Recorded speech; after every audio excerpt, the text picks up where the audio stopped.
ছেলেরা আমার, দোস্ত আমার, বাপ আমার, বন্ধু আমার। আপনি হাসলেও কবরে যাইতে হবে, কাঁদলেও কবরে যাইতে হবে। রাজপ্রাসাদের ওই অট্টালিকাতে যে থাকে সেও একদিন মরে যাবে, জীর্ণ কুঠিরে কুড়ে ঘরে যে থাকে সেও মরে যাবে। জীবনে যে কোনোদিন সুখ দেখে নাই দুঃখের সাগরে, তারও মৃত্যু হবে।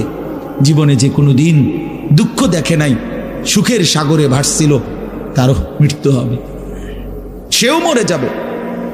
কবর নিশ্চিত, কবর নিশ্চিত।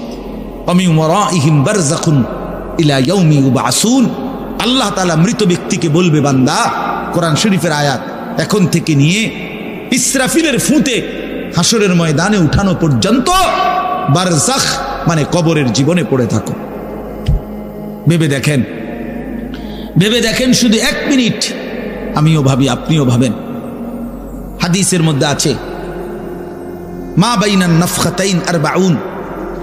ইসরাফিল প্রথম ফু দিলে জমিনের সব কিছু মাটির নিচে চলে যাবে। দ্বিতীয় ফু দিলে মাটির নিচ থেকে আবার সবাই উঠে হাসরের ময়দানে দাঁড়াবে। তো নবীজি সাল্লাল্লাহু আলাইহি সাল্লাম বলছে, এই 2 ফুঁয়ের মাঝখানে ব্যবধান হবে 40।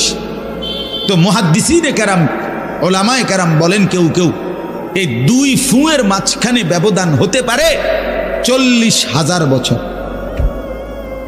তাহলে ধরে নেন, সর্বশেষ যেই লোকটা কবরে গেছে, যদি তার কবরে আযাব হয়, তাহলে তার কবরের আযাব ভোগ করতে হবে 40,000 বছর।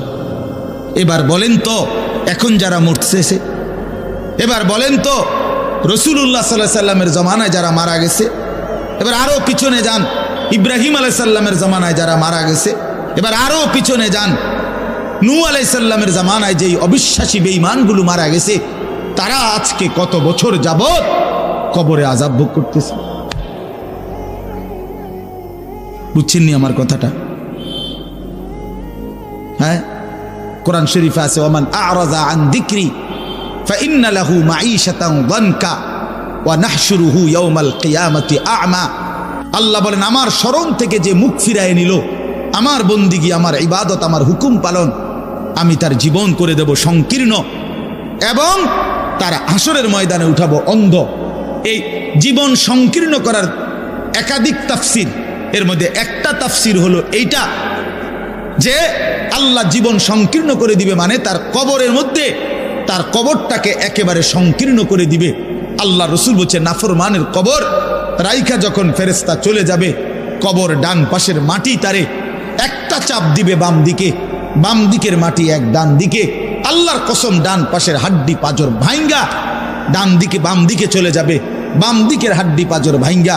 রাসূলুল্লাহ সাল্লাল্লাহু আলাইহি ওয়াসাল্লাম বলছে, বন্ধু দেখেন, হাত্তা তাখতালিফা আদলাউহু, এই 2 আঙ্গুল যেভাবে এভাবে একটাটার ভিতরে ঢুকে গেছে, খোদার কসম, ডান পাশের হাড্ডি পাঁজর, বাম পাশের হাড্ডি পাঁজর এইভাবে একটার ভিতরে ঢুকে যায়। এটার অর্থ এটা। হ্যাঁ, রাসূলুল্লাহ সাল্লাল্লাহু আলাইহি সাল্লাম একদিন হযরত বারা ইবনে আযিব রাদিয়াল্লাহু তাআলা আনহু থেকে বর্ণিত, নবীজি একদিন এক সাহাবীর জানাজা পড়তে গেছেন। জানাজা পড়তে গিয়ে খালি কবরের সামনে কিছুক্ষণ দাঁড়াইছেন।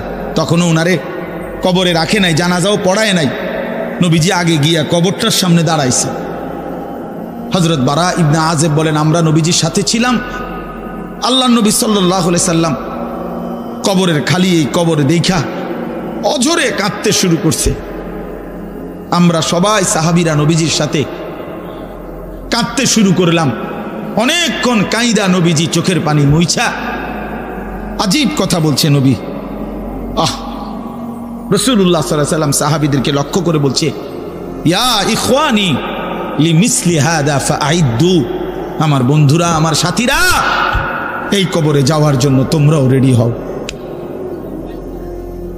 ফাআইদ্দু, তোমরাও প্রস্তুতি নাও, অচিরেই তুমি আমি সবাই এই কবরেই পৌঁছে যাইতে হবে।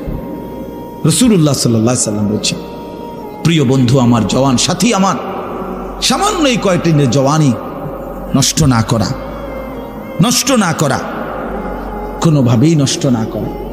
তো এই জন্য বললাম, এই সূরা মুলক এটা আল্লাহ তাআলা অত্যন্ত ফজিলতপূর্ণ একটি সূরা। রাসূলুল্লাহ